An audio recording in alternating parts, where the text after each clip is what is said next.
In the fall of 2020, I quit my job at Global Foundries up in Malta to go back to school for the fifth time. It still didn't work. I still do not have a degree, but regardless. That was something I did pretty frequently back then. At that point, I was in the military. I was in the Marine Corps Reserve for about 3 years at that point. And I kind of bounced around from going to college and working full time, sometimes a little bit of both, because my ultimate goal was to get into the defense industry. And it's a really hard field to get into because you got to kind of know somebody that can get your name out there so you can start getting applications, right? So one day, it's early on in the semester, I'm sitting in my car and I get a phone call from some phone number out in the Midwest. I answer it for whatever reason, thinking it's probably going to be something about my vehicle's extended warranty, those spam calls we get. And it turns out it was actually a recruiter from one of these military defense contractors. And it turns out there was a guy in my unit that told him, hey, you might want to look into this guy. He's pretty good. He knows what he's doing. So long story short, we talk on the phone for a little bit. I end up doing some interviews over the phone, and the recruiter tells me that, hey, we really like you. We'd like to bring you onto our team. We're going to pay for you to move. We're going to move you out to our facility, and we'll get you started as soon as we can. And they told me to wait about a week to get all the paperwork done and all that, and he was going to give me another call to give me the official offer. And I was beyond ecstatic. This is everything that I wanted to do at that time. I was single. I didn't really have very many friends, and it's 2020, so it was right in the middle of COVID. So if I wasn't at work, I was just kind of sitting at home, or if I wasn't at school, I was just sitting at home. And this was going to give me that fresh start that I wanted. So a few days go by, I don't get a phone call. Not worried about it. Government stuff, it takes a while. A couple more days goes by, still don't get a phone call. Weekend goes by, nothing. And then that Monday, I finally get a call from the recruiter. I pick up the phone, I'm excited, ready to hear that I'm getting this job, and he opens up with, Matt, I got some bad news.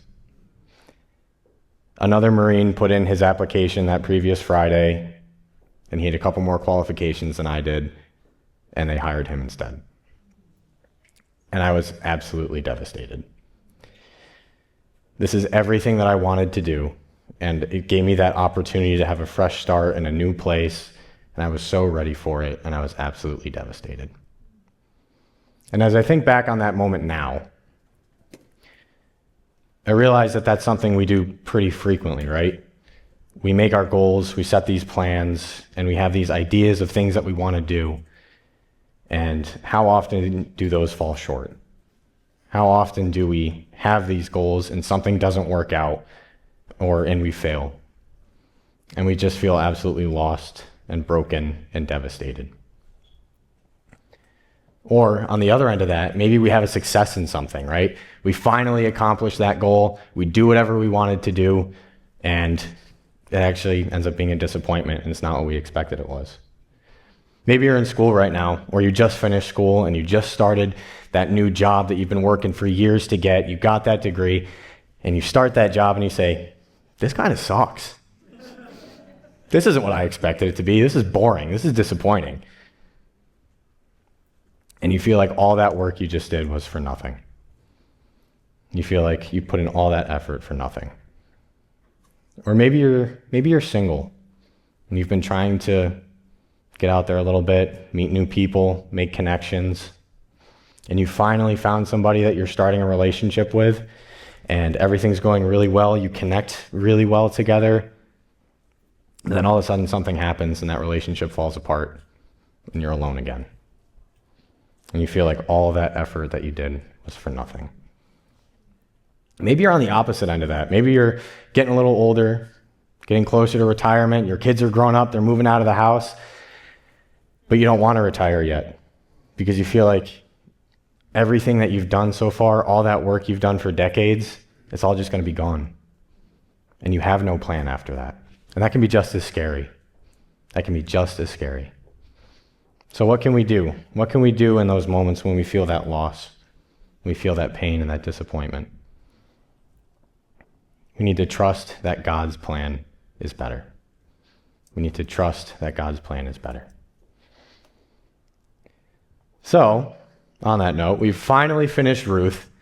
It's been a bit of a marathon, had a couple snow days in between, but we finally got here, right? And just to give a little bit of a recap, because it's been a while since we've talked about the beginning of Ruth,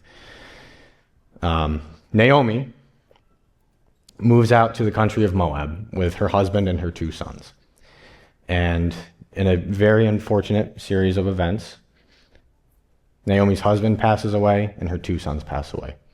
So she ends up going back to Bethlehem, where she was from, with her daughter-in-law Ruth.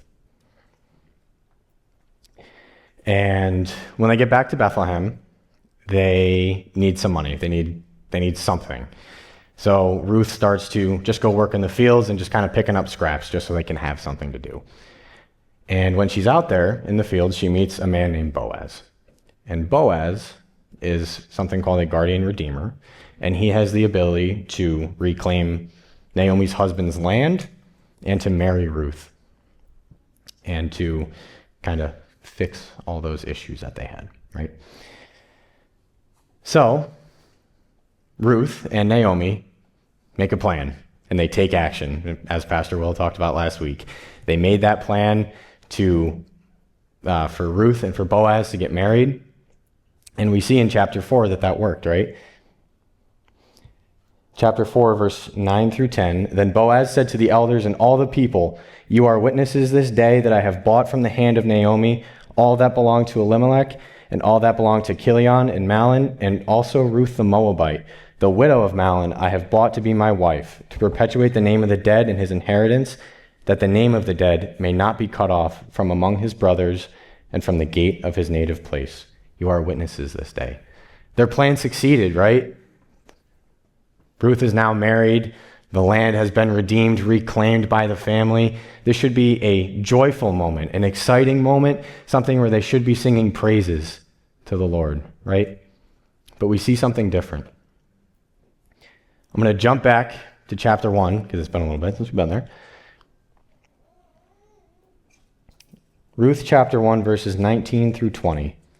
This is right when Ruth and Naomi come back to Bethlehem, and they walk through the gates, and we see, And the women said, Is this Naomi? And she said to them, Do not call me Naomi, call me Mara, for the Almighty has dealt very bitterly with me. Now remember, Naomi just lost her husband, and she lost her 2 sons. She's lost everything. And she's going back home to where she was. Imagine feeling all of that grief and that pain and that loss in that moment. And she has to go back to where she's from with nothing. That's got to be difficult. I couldn't imagine what that feels like. So, in Ruth chapter 4, we see all these successes, right? The land has been redeemed. Ruth has been redeemed. And Naomi now has a son named Obed. Because Ruth and Boaz had that son. And it was at the time, it was a cultural tradition for that child to go to the widow to kind of perpetuate that family name, right? It's a little, we don't do that nowadays, but back then that was a cultural tradition. So in Ruth chapter 4, verse 14 through 15, this is important. Then the women said to Naomi, Blessed be the Lord, who has not left you this day without a redeemer, and may his name be renowned in Israel. He shall be to you a restorer of life and a nourisher of your old age, for your daughter-in-law who loves you is more to you than 7 sons has given birth to him. Naomi should be singing these praises of joy, right? She has a new son, someone to carry on her family name. But she's not. Naomi didn't plan for this for her life.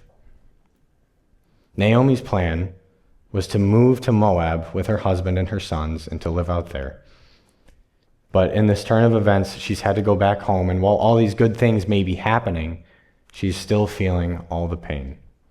Part of trusting that God's plan is knowing that what he has in store for us is different than what we have. And we may not know why the things that happen to us in our lives happen. We may not know tomorrow. We might not know next week. We might not know next year. Or we might not even find out in our lifetime. We may never know why the things that happen to us in our lives happen. But things happen according to God's plan, not our own. Ruth chapter 4, verse 17, and the women of the neighborhood gave him a name, saying, a son has been born to Naomi. They named him Obed. He was the father of Jesse, the father of David. Ruth, Boaz, Naomi, none of them knew that the son that was going to be born to them would be the grandfather of the king of Israel. If the events of Ruth never happened, if Naomi's husband never passed away, if her sons never passed away, they would have never have gone back to Bethlehem. If they never went back to Bethlehem, Ruth would have never met Boaz, and they never would have gotten married, and they never would have had a son. And then King David would never have been born. But we see this genealogy here, but there's an even more important one.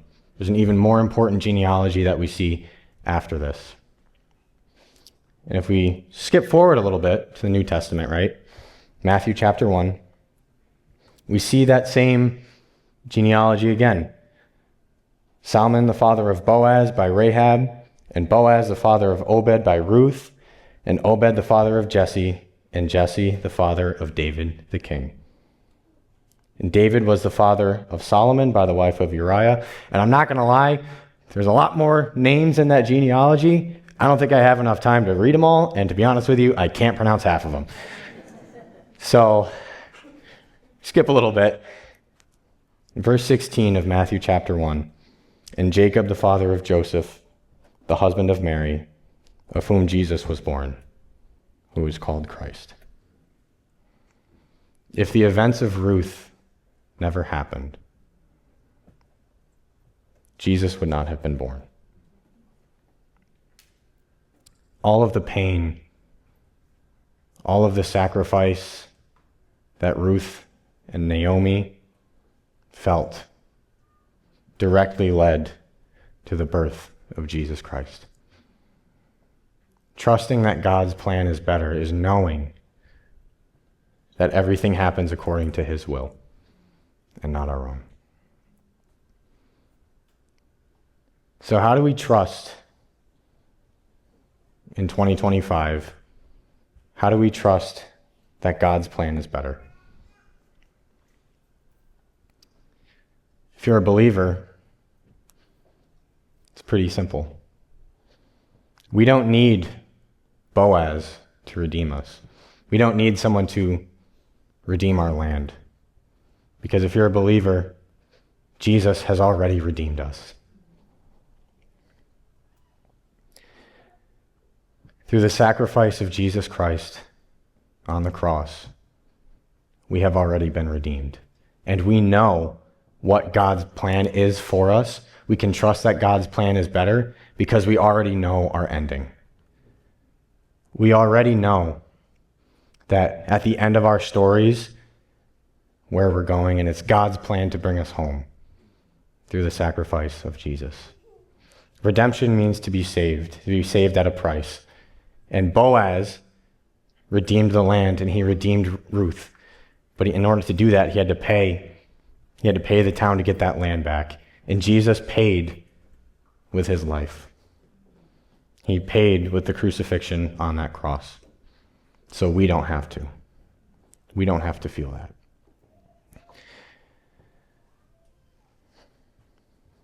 Part of trusting that God's plan is better is we know the end. If our lives were a book, the last chapter's already written. If this is your first time, if you're kind of on the edge,